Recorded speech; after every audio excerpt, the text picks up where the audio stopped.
and that life will often bring many experiences to you, in order to test your patience. The idea being, that rather than losing your temper, you work upon your impatience, and resolve to become a more temperate and patient soul. This same analogy may be applied to all manner of circumstances in which life will test you. Look for and begin to identify any recurring issues you have, that you perhaps struggle to deal with, and seem to present themselves to you, time and time again. Perhaps anger, being abusive, selfishness, hatred, cynicism, and the list goes on. Whenever you find recurring circumstances, it is because you are being presented with opportunity after opportunity to work upon these issues until you get it right and choose a way of behavior that is more positive. Once you've successfully identified these issues within your life, worked upon them, and used them as the tools of transformation that they are, to improve the quality of your character, you will notice that these things seem to almost cease to appear in your life. You will still be presented with them at varying intervals, to check that you have not forgotten that which you have learned, but they will be fewer and far between. I hope this may give you some clues as to how to identify the things you came here to do, and how to go about working upon yourself. My life has been a troubled one for a while now, having been so soaked and brainwashed into the human life form and way of life, but lately I feel as though I am starting to wake up and see things more clearly. Am I doomed because of the path I have taken for most of my life, or can I still save my soul? You are not doomed, and your soul does not require salvation. No one's soul does. There is nothing to save it from. It is good to hear that you are awakening, and that is another reason why I am here at this time, speaking with you. Our infinite creator has many messengers, and he uses us all in our own unique ways, to help with the awakening, and prepare as many as possible, for the coming great harvest. But as I say, you are not doomed, and there is nothing to save yourself from, except perhaps, from ignorance. And I do not mean that in an insulting way, but rather, ignorance as in a lack of understanding. At the very worst, you will have to repeat as many third density cycles as is necessary, in order for you to learn the things you need to learn, in order to progress and gradual to fourth density positive. But one thing is for sure, you will get there in the end. All will find their way home, to our infinite creator. Rest also assured, that you will not find yourself lost in your cycling. At the end of each physical incarnation, as I've previously stated, you return to time-space, or that which has been described as heaven, where you shall once again know yourself as you truly are, a unique and beautiful soul, and a part of our creator. You only forget who you are during incarnation. The object of the game is to wake up within the dream, and in effect, become a lucid gamer, to remember who you really are during the game, and to then begin working upon the things you came here for. Rereading this topic, with discernment, will provide you with plenty of clues on how you may choose to go about this. Thank you for your time here with us, and I wish you the best. It has been a pleasure speaking with you and listening to your knowledge. We wish the same for you, brother, and ask that our infinite creator bless you and guide your path. See you when we get home.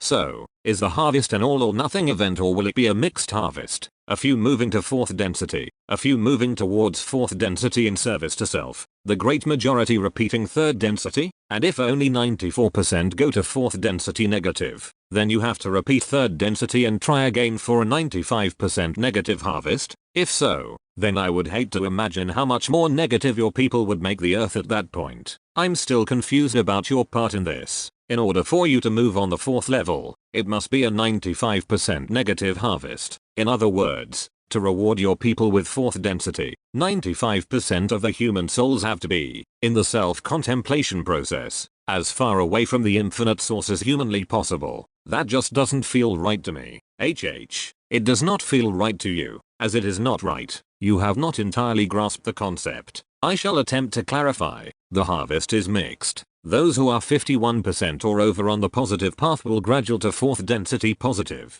There you will work upon love and compassion, and it will be a very beautiful world to reside within for you. There will be very little negativity, just a small enough amount that you can still use it to exercise your free will in choosing who you are not, but it will be so much more obvious than it is here, that the negativity is a tool to be used. You will see the interconnectedness of all things, and you will know that you are not separate from one another, or from life itself. You will not use words much, unless you choose to. Telepathy becomes the normal method of communication. Everything is open, and you cannot hide your thoughts from others. From that incarnation onwards, you will not have to experience third density incarnation again, unless you later choose to do so from higher densities. as we have done, in order to perfect the art of service, or unless you're somehow, in a fourth density world of abundant love and beauty, inextricably manage to be 95% negative at a time of future harvest, and slide back down the snake, instead of ascending up the ladder, to use another game metaphor. Back to this current great harvest, we do not require a 95% negative harvest, as you have deducted. Instead, what we require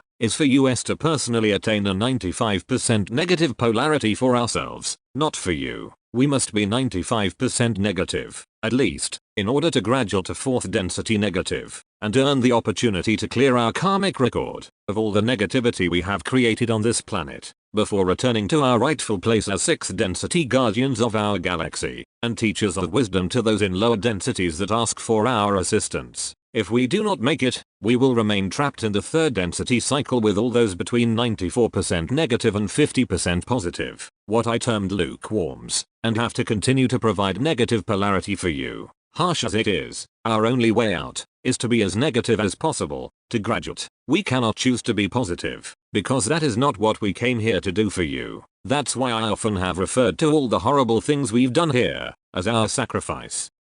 You said that the lukewarm people at the time of harvest would not notice anything has happened, but they'd be on a different planet. Do you mean that they'd wake up with no memory of what has occurred but still be in the same physical body? Or they'd wake up in a new physical body with no memory of any past life?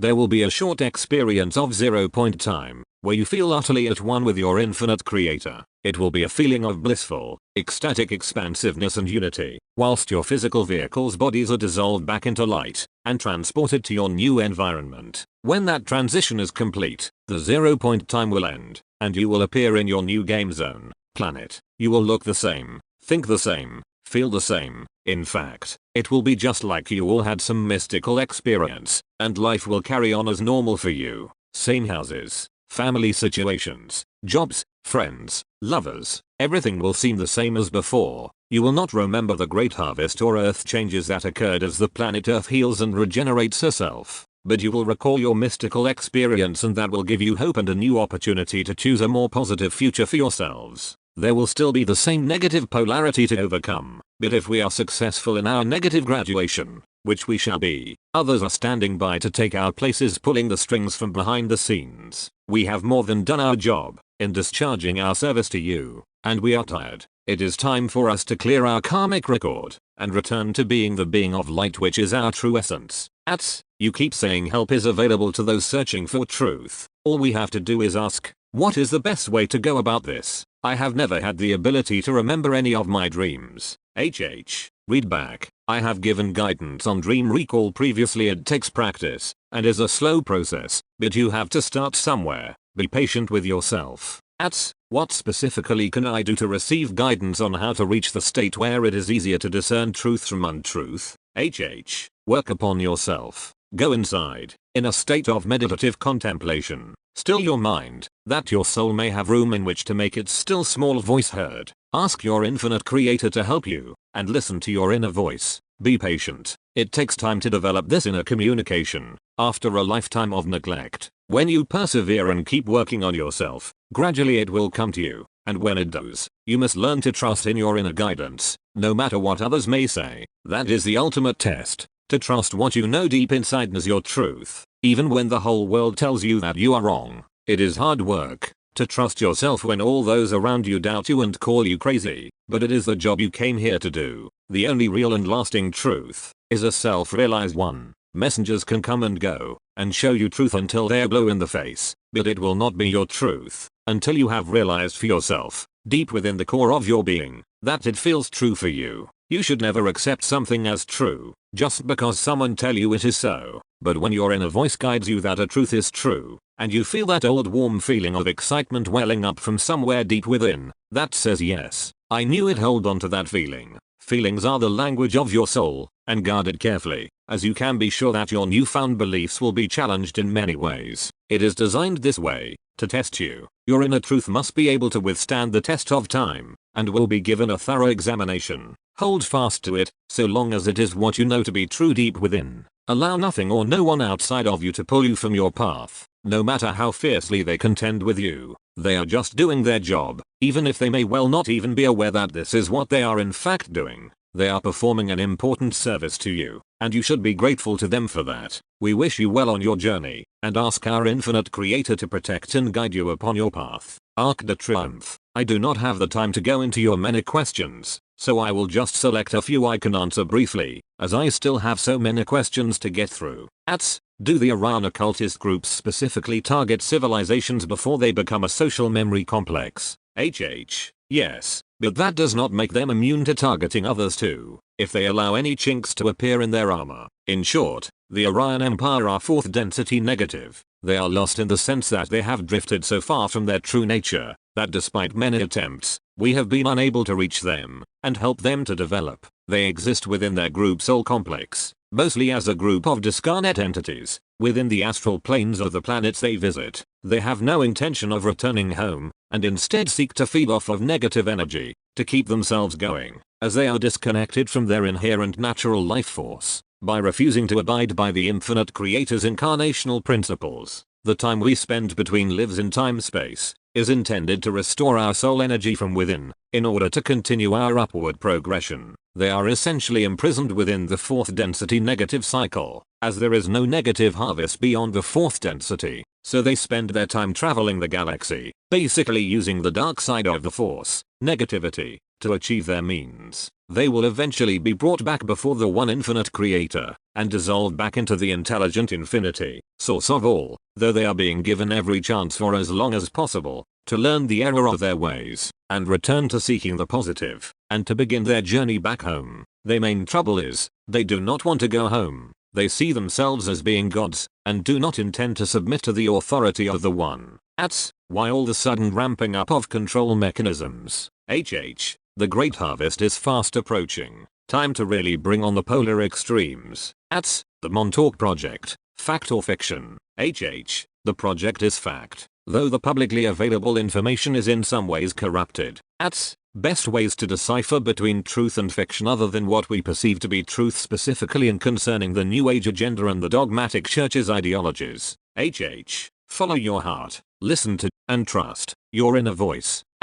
Please explain the Wanderer's roles and what value it is to be Wanderer if you have no recollection of one's past lives. Also, how does this play with the law of non-intervention? That's if they are here to help people. The Wanderers, or Travelers as they are also known, are those from higher densities, who have chosen to incarnate here at this time, in order to perfect service to others. They still have to remember who they are, and part of the concern is that sometimes, even they do not manage to awaken in the game. Such is the power of the illusion. They are here to awaken themselves, and then to help awaken others to prepare for the coming great harvest. Though even if they fail to awaken, they are not bound by the third density cycle, as they've already mastered it. Once their incarnation is over, they are again free to return to their appropriate levels. Are there any non-corrupted parts of the Bible, and if what Bible version would you suggest?